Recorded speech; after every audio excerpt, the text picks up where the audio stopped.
Hello, and welcome to another edition of Frumess Peace Theatre. I am your host, Jeff Frumess.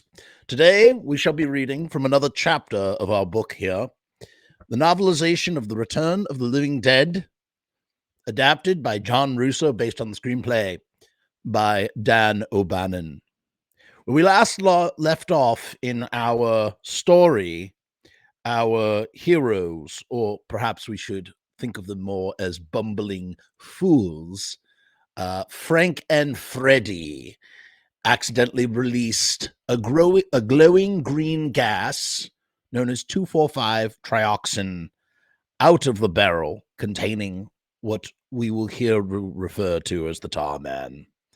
The gas, of course, hit our heroes in the face, causing them to pass out, and the gas creeped up into the cold refrigerator unit where it was storing a cadaver in a drawer.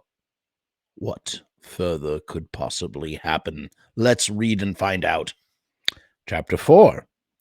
At Dacha, on the outskirts of Moscow. Moscow! Now, that is something we are unfamiliar with in the Return of the Living Dead universe. What does Moscow have to do with anything, John Russo? Well, let's find out. On the outskirts of Moscow, two Englishmen and an American were drinking vodka after a sumptuous summer cookout with their attractive Russian wives. The two Englishmen were Guy Burgess and Donald McLean, who in their high-ranking posts with the British diplomatic service had fed secret information to the Soviets for 20 years before their cover was blown and they had to escape from England. The American was Raymond Ashton, who, as a Soviet agent in place, in quotes, had so cleverly deceived his superiors within the CIA that he rose to a position of trust and influence, enabling him to subvert and undermine U.S. intelligence efforts. Over a 12-year career, during which time he was secretly in the employ of the KGB, he arranged for the arrest and execution of dozens of American agents operating undercover in communist bloc nations and carried out his devastating mission so skillfully that he was never suspected as a traitor. In 1970, Raymond Ashton was the CIA's chief liaison. Boy, this is really a lot of history here, very dense. So Raymond was the CIA's chief liaison officer with the U.S. Army in Operation Drummer Boy, the roll-up of the Darrow chemical crisis near Pittsburgh. It was Ashton who, with his intimate knowledge of cryptograph codes, succeeded in diverting 24 of the steel drums containing deactivated corpses from their intended destination, the CIA Forensic Laboratory at Langley, to the UNITA Medical Supply Warehouse in Louisville, Kentucky. When the diversion was discovered by Ashton's military liaison, Colonel Peter Hoffman, Ashton killed off Hoffman and then fled from the United States to Canada and from Canada to Russia, where he was a welcomed hero and was awarded the Red Banner Order for outstanding patriotic services over many years. That's right. A communist subplot in which this was no accident. It wasn't a typical army fuck up. It was on purpose army fuck up to release these Easter eggs, and no mention of Colonel Glover, as we see in Return of the Living Dead. Raymond Ashton, Guy Burgess, and Donald McLean were rewarded for their contributions to the communist cause. Oh boy, this didn't age well. Well, maybe it did. I don't know. They were each guaranteed a sizable pensions for life, in addition to the fat salaries they received as consultants to the KGB. Their fringe benefits included chauffeur-driven limousines and other special privileges normally reserved for commissars, such as access to fine wine, meat, clothing, household goods, and other capitalist luxuries. Remember, in communist Russia or in communist Soviet Union, you don't get any of that good stuff. They lived like nobility on their rent-free dakas. I guess I didn't know what that is. That's like a house of some kind. While the vast majority of Soviet citizens had to wait for years to be assigned a modest one-room apartment. However, they occasionally felt twinges of nostalgia for the homelands they had betrayed, and they attempted to eradicate these maudlin sentiments by drinking too much vodka and by rehashing their past exploits in the world of international espionage. While their wives were in the house cleaning up after the picnic meal, the men talked and drank at the table on the patio. Well, tomorrow will be the big day for you former compatriots back in the States, Guy Burgess said to Raymond Ashton. Why? Asked Ashton, pretending not to know. July 4th, Burgess boomed. Independence Day. The day you threw off the chains binding you to our jolly King George III. Who's jolly King George? Said Donald McLean with a slurred tongue. Not mine, not yours either, old chap. Not any more, Burgess agreed. He was a fleshy, florid man with a wide fish-like mouth and a shock of thick, purely white hair. Snide and arrogant, he seemed. I just like reading in this voice. Snide and arrogant, he seemed the type that most people would instinctively distrust, which was perhaps why they had bent over backwards to trust him too far. McLean, by contrast, was a picture of civility, slanting towards timidness when he wasn't drunk. Short and thin and balding with a small mouth and a weak chin, it didn't seem possible that he could be self-assertive, much less destructive. And this demeanor he had helped get away with quite a lot.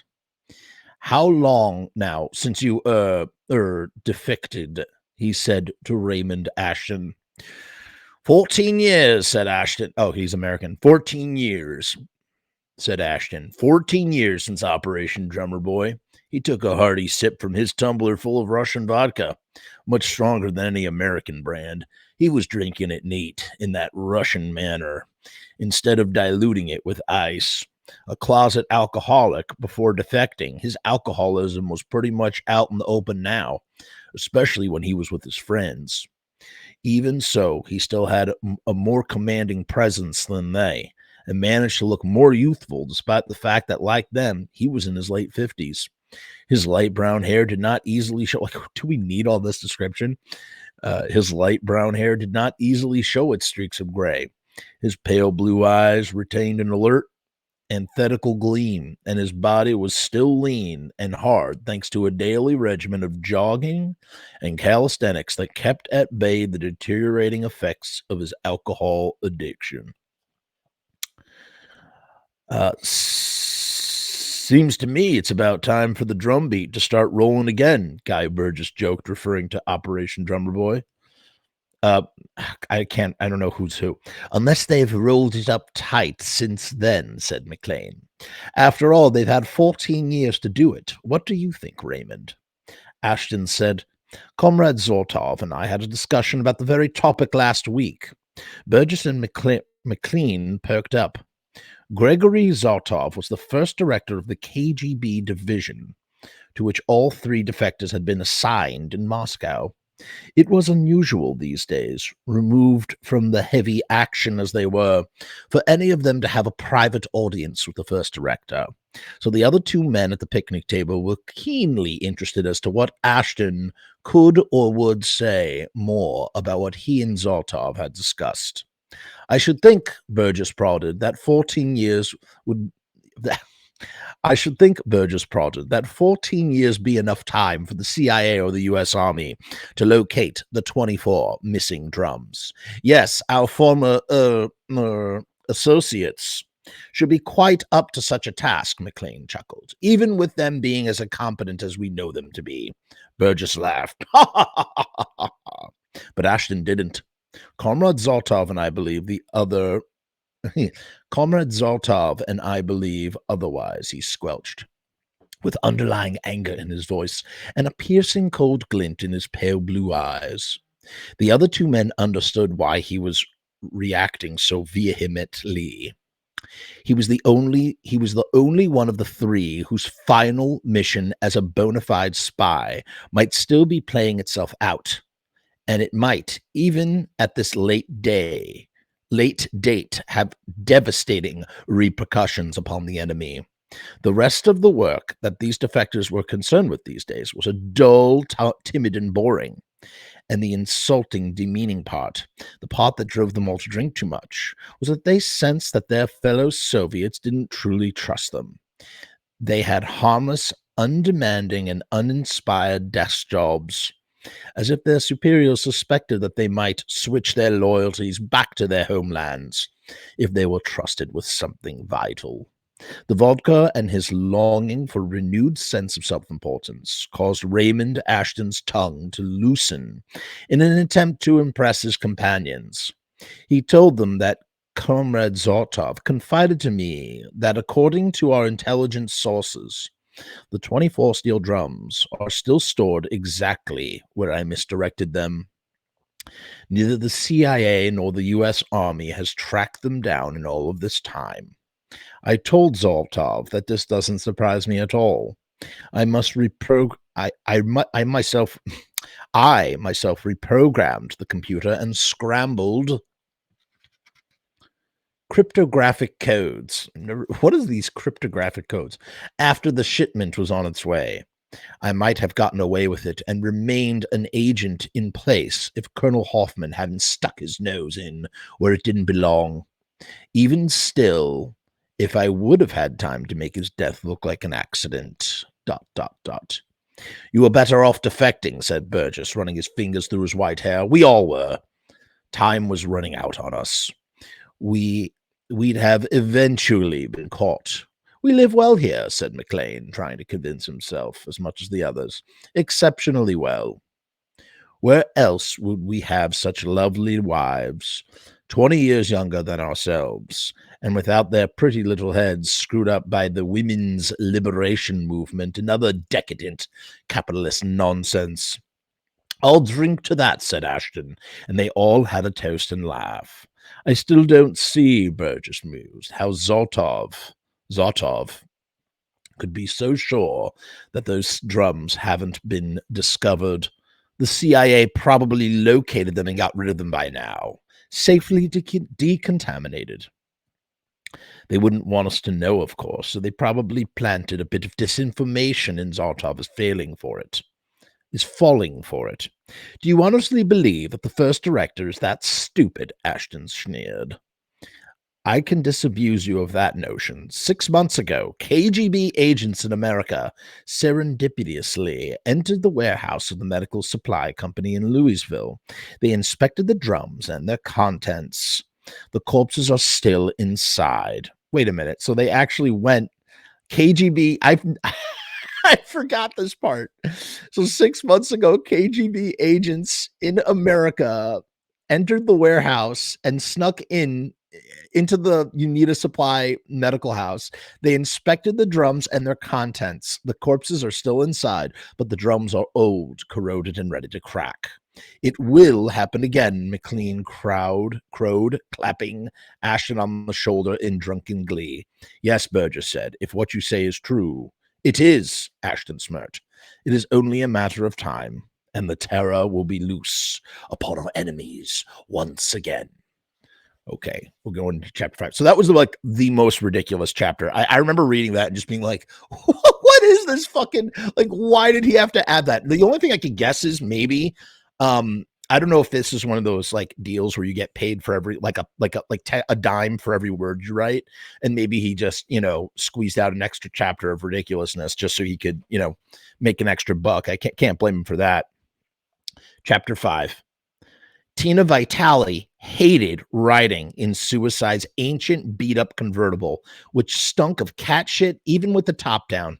Suicide and his mother lived in a claustrophobic slum apartment where they kept 23 cats at latest count, although the number was constantly increasing due to the birth rate and adoption of additional strays. Suicide blamed it on his mother. She just loves cats, can't turn them away, he said. And if that explained it, as if that explained it all quite logically. He never admitted that her fixation might be considered neurotic, even psychotic, probably because if she had to be committed to an insane asylum, no one would be around to cook and clean up for him. But it was all his mother's fault. Why didn't he allow the cats to ride en masse in his car? Sometimes he'd be cruising along with a dozen or so furry creatures for company, pissing and shitting, screwing and meowing all over the upholstery. Discourages the narcs from shaking me down was the only explanation that Tina had ever heard from Suicide, who was an addict and a pusher. Tina wished her friends would have just let her go to see Freddy all by herself. Then she immediately felt guilty for not wanting them around. But more and more, they seemed weird to her and immature. They wouldn't have forced themselves on her, she thought, if they had sufficient couth. She would have traveled to the UNITA warehouse in a nice clean bus, but here she was, crammed in the back seat of a stinky convertible with Scuzz, Legs, and Chuck. Suicide, Meat, and Casey were all in the front. Nobody could have asked for a weirder, crazier driver than Suicide, who weaved all over the road the way he looked. No cop would even bother giving him a traffic citation, even for a minor offense. They just gun him down on sight. His skull had been shaved and then allowed to grow for about a week till it was covered with a uniform growth of stubble about an eighth of an inch long. He looked like a lumpy coconut with a flattened nose and black, rotten teeth, and he was wearing a studded dog collar around his scrawny neck. She glanced up at the heavily clouded sky as lightning flashed and presumably thunder rolled, but she couldn't hear it since Scuzz's ghetto blaster was going at full volume in his lap. She hoped desperately that the impending rain would hold off a while. She hoped desperately that the impending rain would hold off while they were in the car because the awful smell would suffocate them if they had to put the top up. To try and numb her olfactory nerves, she took a healthy swig off of some cheap, sweet wine when Scuzz handed her the bottle. Suicide had traded someone for a case of the wine, which had been swiped from a party or a bar mitzvah in return for a vial of angel dust. So here they were, busting along in a convertible that was going to fall apart at any second in the middle of the street. And when the cops came to investigate the accident, they'd have found 7 punkers stoned on rot gut wine that they had been passing around and guzzling while they were driving. They'd probably get sentenced to hard labor or firing squad or something. Where are we going anyway? Suicide yelled. Scuzz turned the volume down slightly on his ghetto blaster. It's a party, Casey shouted. To pick up Freddy, Tina interjected. She didn't want this caper to get any further out of hand. She was still clinging to the notion that she and Freddy might be able to sneak off somewhere and be alone. Oh, yeah, said Suicide. What the fuck is Freddy up to these days? He got himself a job, said Tina, leaning forward to yell this information into Suicide's ear. No shit. What job? He's a shipping clerk. Yeah, that sounds like a shitty job. Tina got mad. Well, it isn't president of the United States or the keeper of a cat farm, but it makes good bread. But he makes good bread. Yeah, said Suicide. Maybe he'll buy some dope from me instead of bumming it. Tina almost told Suicide that Freddy was getting himself together and wouldn't be needing any dope anymore, but she decided that she'd better keep her mouth shut. If the gang knew that she and Freddy were trying to stay straight, then the gang would pressure them both all the more to get stoned. Hey, listen, said Suicide. How come you guys only come over when you need me to drive you someplace? Meat said, because you're too spooky, Suicide. Suicide laughed gleefully, taking it as a compliment. You think I'm spooky, he yelled. What the fuck you think you are? And he turned to the back seat, including Tina, Scuzz, Legs, and Chuck in his comment. And when he did so, the car careened into the oncoming lane, and Meat had to yank the wheel hard to avoid a collision with the bread truck. Woo! Just try and get us to the wheelhouse. Woo! Just try and get us to the warehouse alive, will you? Meat said. When the tires is spelt with T Y-R-E-S. This is definitely the British version because that's the British way of spelling tires, I believe. Meat said when the tires stopped squealing. Are you criticizing my driving? Suicide shot back. Yeah, I am, Meat told him. Just to show who was boss, Suicide abruptly swerved the car over to the curb and it screeched to a halt in front of the UNITA Medical Supply Building, almost catapulting his passengers into the windscreen or over it. They shrieked and groaned and cussed at him, accusing him of trying to kill them. Eat shit, he yelled at them. We might as well have been smelling it in this ratty or rather catty car of yours, Tina jeered. I'm getting out. Without waiting for anyone to open the doors, she stepped out over the side of the convertible and down to the sidewalk, her red plastic miniskirt riding up, giving everyone a shot of her long, shapely legs and slim, curvy hips. The rest of the gang piled out of the car, and they all stood around taking turns swigging wine and staring at the big corrugated steel warehouse with the sign lit up by spotlights and a field of oil storage tanks way out behind it. A high chain link fence surrounded the huge gravel lot and loading docks on one side of the black rectangular building. Man, what a hideous, ugly place, Meat drawled. His coal black eyes actually glowed. He got such a kick out of pure, unadulterated revulsion. I like it, Legs purled. It's a statement. I like it. It's a statement. I can imagine Leanna Quigley saying that. Scuzz put his arm around Legs and turned up the volume of his ghetto blaster. Cue Eyes Without a Face by the Flesh Eaters. Well, let's go get the prick, Suicide said. What do we do? Go up and ring the bell or something? Tina put out an arm to hold Suicide back. No, she said. I better not bring all of you inside. It might freak out his boss. Freak him out? Us? Suicide snickered. Is he some kind of weirdo? Scuzz said indignantly. No, his name is Frank Nello, Tina said. An old-fashioned, I'm not going to say that word because it's not a nice word. It spells W-O-P, the pejorative for slur for someone who is Italian. An old-fashioned W-O-P like my father. Freddy had to get a haircut to even get hired there. Freddy even had to get a haircut to even get hired here. Now, if we show up looking like the way we do, I just don't want to blow it for him. That's all. Man, Freddy's turning into a queeb. I like that word, queeb. Suicide snarled. Cool it, said Meat. Tina is right. We ought to barge in. We oughtn't to barge in. What time does Freddy get off? 8 o'clock, said Tina. Haircut, Suicide cursed. Like nobody tells me to cut my hair. Yeah, that's why you look like a coconut, Legs jibed. I love that. That's like John Russo's like, that's the worst thing you can think of. Yeah, you look like a coconut. Suicide glowered at her briefly, but kept his mouth shut. He took a lot from her because she secretly had the he took a lot from her because so sorry. He took a lot from her because secretly he had the hots for her and was hoping to shoot Scuzz out of the saddle. Chuck had stayed out of the argument all this time as he was looking around, scouting his surroundings. He had noticed across the street from the medical supply warehouse that there was an old cemetery surrounded by a high stone wall.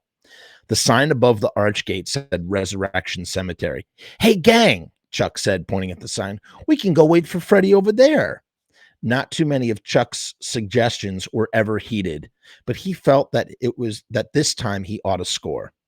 The idea of goofing off in a graveyard was just the sort of thing to appeal to the zany group, including Chuck's heartthrob, Casey.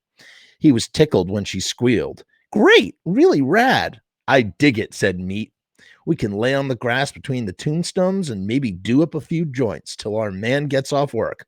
All right, let's check out this bone orchard out, said Suicide, grinning and showing his rotten teeth. But first I got to get something out of the car. He unlocked the trunk and dug his hands into a wooden box. What's in there? Chuck asked, coming to look over. Road flares. What are you going to do with them? Scuzz wanted to know. This is really rad, said Legs. I've always wanted to, defile one. She pointed at the cemetery. I don't want to do anything sacrilegious, Tina protested, her Catholic upbringing making her timid. Also, her memories of how ghastly Sunshine had looked in death were so vivid, she could almost picture him, or corpses who looked like him, becoming angry at her and other grave defilers and coming back from the dead to seek vengeance. Come on, babe. Dead folks can't hurt you, said Meat, putting his arm around Tina. I kind of dig graveyards. They're free of malice, real peaceful. The dead folks ain't scheming and dreaming and conniving anymore. They ain't going to rip us off. We ain't got nothing they need except your brains. Tina had admitted there was a certain folksy wisdom in what Meat had to say, but she still felt pretty leery as she and the rest of the gang trapezed under the wide stone arch of the Resurrection Cemetery. She wished Scuzz would have had the decency to turn down the volume of the new wave music, that old new wave music in his jukebox, but it was his ghetto blaster, but it was still blasting. He and Legs were both undulating their hips in a sexy, jerky dance as they approached the looming tombstones. It was truly an old cemetery. In fact, it was overcrowded, even if none of the guests were complaining.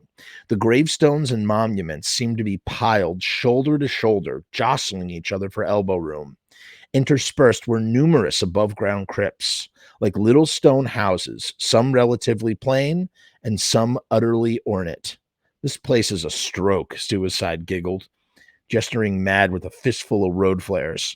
Scuzz cranked the volume on his ghetto blaster up even higher, and the new wave beat pounded out over the graveyard, echoing from the monuments. Legs started laughing and screaming like a banshee as she skipped and cavorted on top of somebody's grave, dancing and dodging around a huge headstone carved in the shape of a crucifix. Lightning flashed and thunder rumbled. Tina nervously stole a peek at her Mickey Mouse watch with the red plastic band that matched her miniskirt. Although it was only 7 o'clock, the sky was already fairly dark due to the approaching storm. That terrifies me, by the way. Like this sort of like description stuff is very scary to me. Still an hour to go before Freddy was supposed to meet Tina. She wished that the rain would pour down right now in buckets. If it did, then she'd have an excuse to run out of the cemetery without the gang teasing her any more than calling her a chicken. She just wanted to be with Freddy, and it didn't seem to be too much to ask. He was the only one who understood her. She loved him and missed him and wanted to be in his arms without anyone else around to spoiling it. So that is chapters 4 and 5 of Return of the Living Dead. I'm sorry about my reading. It's hard with this tiny print and the strange phrasing. Sometimes you just want to jump ahead or, sort of interpret the words in a sentence that makes more phonetical sense, flows better. But yeah, so you can see where this is like probably the biggest deviation from the movie is this like added subplot. And besides that, there's just like little things that are tweaked and switched around and whatnot. As I said, when I compound the movie on top of what I'm reading, like those descriptions about like the storm, they're very scary to me. When I think about the storm, when I think about the tombstones, I imagine the cemetery from the movie, I guess from time to time, it's actually sort of good. I usually always believe in reading the book first and then watching the movie. But here's a great example where watching the movie first and then reading the novelization gives you sort of like a really clear picture of who you're reading in the novelization, which is based on the movie anyway. So I guess my rule of thumb would be read the book first and then see the movie, unless you're reading a novelization and then obviously see the movie first and then read the book, if that makes any sense. So tune in next week for another probably two chapters, maybe, of Return of the Living Dead, the novelization. Thank you so much for joining me. Till next time, peace and hair grease.